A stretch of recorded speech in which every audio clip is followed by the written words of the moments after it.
Hi Pharmaceuticals family, and as always, welcome back to our page. Today we're going to talk about a medication called Remdesivir from the manufacturer called Gilead.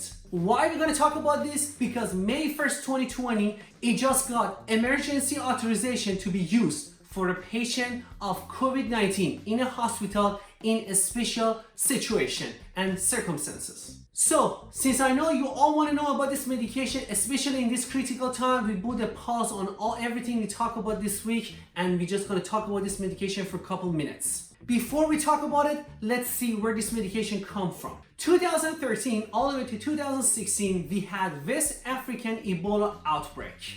At that time, the company Gilead started designing a medication called Remdesivir, and then in a laboratory setting, it proved that it gonna work on Ebola virus. Turns out at that time, it did not get a chance to use for any Ebola till 2018 that we had Ebola outbreak. At that time, FDA gave emergency permission, just like right now, to use for treatment of those Ebola patients. It get used until 2019, where the monoclonal antibody came. Monoclonal antibody is just like a fork that it binds to the certain part of the virus and actually destroy the virus or prevent it from further action. When those medication comes, turns out they find out to be more useful, less harmful. So FDA got an approval for the treatment of Ebola to those medication. Let's get to know what is the mechanism of action or how this medication actually works. Viruses have genetics components, and then these genetic components can be either DNA or RNA. Turns out this medication works on RNA-based viruses. What is RNA? These are genetic components inside the virus, and they are needed in order the virus can actually get copied and actually do their job. So how this medication works, it turns out they actually go sit right at the middle of the genetic component. Why this is going to be actually useful? Because in each virus we have a machine, is like a copy machine, is a polymerase that is going to come over the genetic component, and as it go through this genetic component, it's just like a paper, make extra copy and extra copy.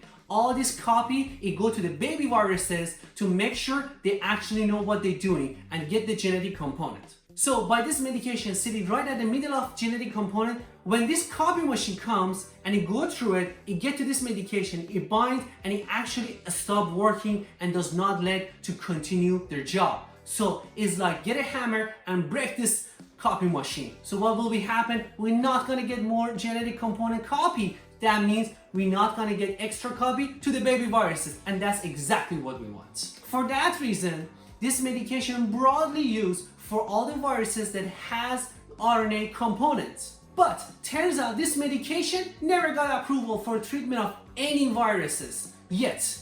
And then it only got approval for emergency use one time for Ebola and now for COVID-19. So now talking about COVID-19, since January that we are actually struggling with this virus, turns out on February, the company Gilead also start research on this medication since February, because we knew the COVID-19 genetic component turns out to be actually also RNA, so they were hoping this medication worked this time. So on this research that started on February 1st, they actually have many patients enrolled, and then what they do, they have two separate groups. One group receive placebo medication that turns out to be like medication, but it actually has no benefit as a medication. On the other hand, some of them they actually receive a medication of Remdesivir. The result came together on April 1st, and it get announced by ACTT, Adaptive COVID-19 Treatment Trials. On behalf of the NIH or National Institute of Health, get announced that what are the outcome of this research.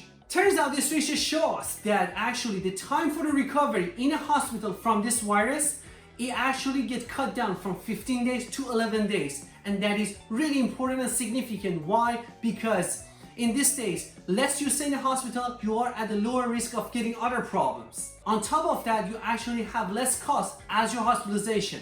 And the third thing and the most important thing is, by staying less in the hospital, you actually have ICU beds occupied less, and then also ventilation machine that we have significant shortage of those available to other patients. So it's really beneficial. And the second point is mortality rate, the rate of the death from this virus. Shown by this research that it cuts from 11% to 8%, You may think this is not 100% versus 0%, so what's the point? Actually, when you're dealing with a virus like this, when involving the whole world, even have one person die less from this virus, it's huge benefit. At May 1st, 2020, it was a big day because FDA reviewed all these results and give emergency authorization to use this medication for treatment of COVID-19 patient in the hospital setting in special circumstances. And what are those? Turns out this medication got approval to be as an intravenous injection in the body at hospital setting. It be beneficial. However, on this FDA letter, we have a special circumstances or situation that it told to the healthcare team where and when can they use this medication. It's not for everybody. Turns out it can be used for people with a severe disease, people on ventilation, people have shortness of breath, people on ventilation need oxygen and oxygen saturation is less than 94%, people who actually have laboratory approved that they actually are COVID-19 patients. On top of that, because of this injection, it has to be in hospital setting under the observation of the healthcare team and many other rules. So as a conclusion, putting all this together give us this. Yes, it can be used, but in a special situation for a special patient in a hospital. So, it's not as a preventive use of COVID-19. Most importantly, for the people who get it but they got a mild or moderate disease, who do not get hospitalized and they treat at home, they do not need this medication. Most importantly, it did not get an FDA approved to add to the package insert for this medication as a treatment of COVID-19, and it only has emergency authorization use. That means research still continue until we find an actual and better treatment. Maybe one day is this medication as an actual treatment, but at the moment is only emergency approved in a certain situation. And still, it's a great news for us at this point, especially because everybody is involved. Till then, we are waiting for even more results from this research and other researchers. Hope you like this video. Till next video, everybody.